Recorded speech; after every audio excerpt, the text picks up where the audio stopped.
Beef Wellington. Wow, what a dish! It looks fancy, tastes amazing, and it's easier to make than you think. This dish has a cool story. Some say it's named after a duke, others say it's just a fancy way to cook beef. Whatever the story, one thing's for sure. Beef Wellington is a real star. It's perfect for holidays, parties, or any special day. Ready to wow your friends and family? Let's start cooking. First, let's get our tools and ingredients. Don't worry, you don't need anything too fancy. You'll need a good sharp knife, a cutting board, a big pan for searing, plastic wrap for wrapping the beef, a baking sheet for the oven.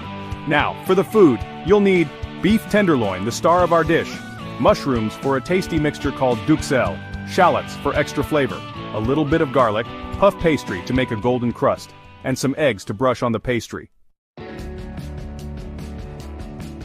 Time to cook. Follow these steps. 1. Sear the beef.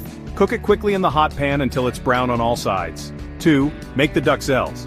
Cook the mushrooms, shallots, and garlic in the pan. 3. Let everything cool down. This is important. 4. Roll it all up. Spread the duxelles on the puff pastry, put the beef on top, and roll it up tightly. 5. Chill it again. This helps the pastry get nice and crispy. 6.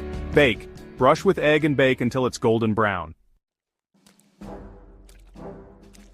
Here's the exciting part. Use a serrated knife like a bread knife to slice the Wellington. Serve it with your favorite sides. Roasted vegetables are always a good choice. And don't forget a nice drink. Maybe some grape juice or sparkling cider. There you have it. You've made beef Wellington. Enjoy.